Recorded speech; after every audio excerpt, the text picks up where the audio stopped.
Hey everyone, today we're going to be talking about terminal toning on not just the Morgan Dollar series, but coins in general. And when we talk about terminal toning, any type of colorization, oxidization on a coin that's past blast white is considered toning. And so when it gets terminal, usually we can look up the famous color scales for the Morgan Dollar. And that basically goes from bright and like very slight yellow hues all the way down to this really dark black coloration, which some people find really attractive. It can definitely, be a statement piece, but this is kind of this coloration that's what, our far end of the spectrum is looking like. And, on the other end of the spectrum, just to give everybody a baseline, this 1886 tape tone Morgan Dollar that we just showed in the last video. Just a nice bright white.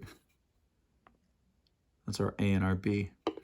And so for our mid-range, I'll start it with a couple of toners that aren't necessarily terminal, but they definitely could be on their, some would consider them on their way. It's an 1885 O NGC MS64 Morgan Dollar. If you haven't guessed by now, at least for toners, for some reason I gravitate towards towards NGC, and I'm not really sure why. Maybe it's just because of that this white outer plastic makes them pop a lot more than NGC or PCGS's plain clear plastic. But this one, obviously not much so. We see that beginning of the toning process with those yellow and amber hues.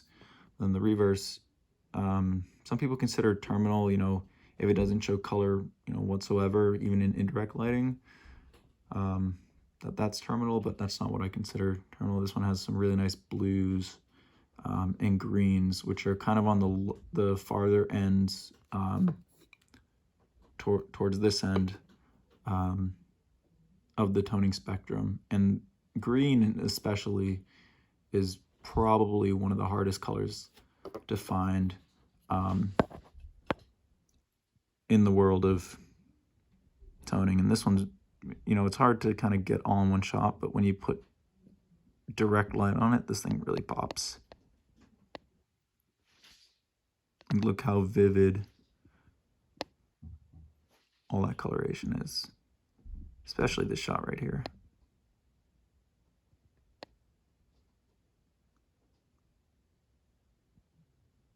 Well, what's unfortunate about this one is, the case is all kind of scratched up, so it doesn't really show it the best. It's still a really nice coin. Up next, it's an 1885 O MS63. This one actually got certified by CAC, which we might delve into in a future video, but or maybe I'll just touch on, we'll see about that. Really nice luster. You can see the obverse, it kind of started to, the toning started to settle in, but not a crazy, strike on this one. The New Orleans Mint, like, look at that ear, and right above the ear, look how flat that is.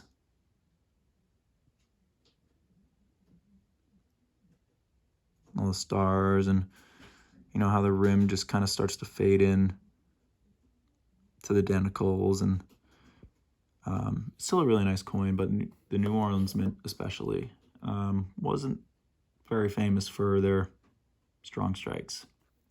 So the reverse, we're kind of at a earlier stage than this one on our right. So you see how this one on our left has a lot more, I have that hint of that amber down here, kind of by the tail of the eagle. And then we have a lot more red, we have a lot more green. Sorry, our white balance is off a little bit. There we go. And then you can kind of see the green starting to peak up by United States up there. And so this one's kind of an earlier stage, compared to this one that we just saw earlier that has more of that green, nearly no amber yellow coloration, less of that pink and red. So that's kind of the progression we're looking at, but this one's really nice as well. I mean, kind of all these tonings. What's really nice about these is that you can kind of find certain spots that you might find more attractive than others. So what's cool about over here is we kind of get that green and yellow kind of mixing together. So it's kind of like an 80s vibe.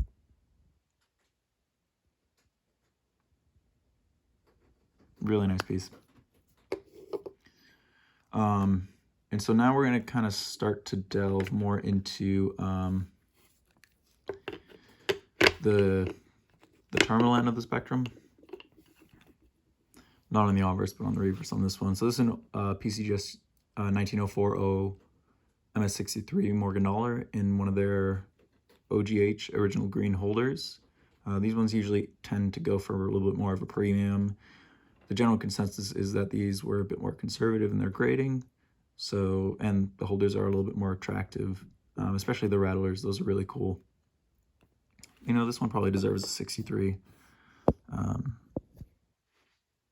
You know, usually when you come across them, you know, there's the typical, you know, New Orleans ear and hair, just really kind of muted and flat, and nothing too striking. And we'll look at the reverse. And so you remember how I talked about earlier about, you know, indirect lighting and how there's no coloration on this one? That's kind of what I'm talking about. If we look at this right now, you see these kind of vertical black streaks. This one's actually an EOR and a rolled toner. So this one was caused by being wrapped up in a bankroll, and then those ends of the bankroll were kind of folded over, and those whiter parts of the coin were the ones that are exposed to air, and the darker parts were the ones that were closer to the paper, which tend to have some, you know, parts of sulfur or sulfides in them. So this one, it's not a complete terminal. I have one coin. You know, obviously this one's a lot more, you know, completely terminal. But one more coin that's not a Morgan Dollar, actually, that is a little bit farther down the spectrum. What's really nice about this one, underneath that terminal is some really bright and vivid colors. And EOR and rolled toners tend to, you know, show a lot more of a premium on the market, you know, similar to your tape tones and your crescent tones, compared to something that's, you know, all one color. But this one's really nice. But unfortunately, the slab is all kind of marked up, and they're sometimes pretty difficult to clean. You can see all these kind of scratches. That's all on the casing. But this one's, you know, really nice. You could almost kind of get lost in it. There's a nice little, looks to be a die crack right above the O going to the E in one. Might be something to, you know, worth looking up, and but I'm not really sure. I'm not an expert on, you know, VAMs and varieties on the series, but I just like the color. Decent luster too. Really hard to photograph this one too. So one of my oldest coins that I've had in my collection is actually this one. It's a 1964D PCGS AU58 Kennedy half dollar. So similar story to some of the other Morgans. On the obverse, blast white with a little bit of that amber coloration coming through. And on the reverse is where we get our toning. And you see on this one, you can see all around the peripheries is that darker black, but we can still see some luster. Then when we put in the light, you see all those brighter colors, those greens, those reds, kind of all hiding near the devices. Let's see if we can take a look at that.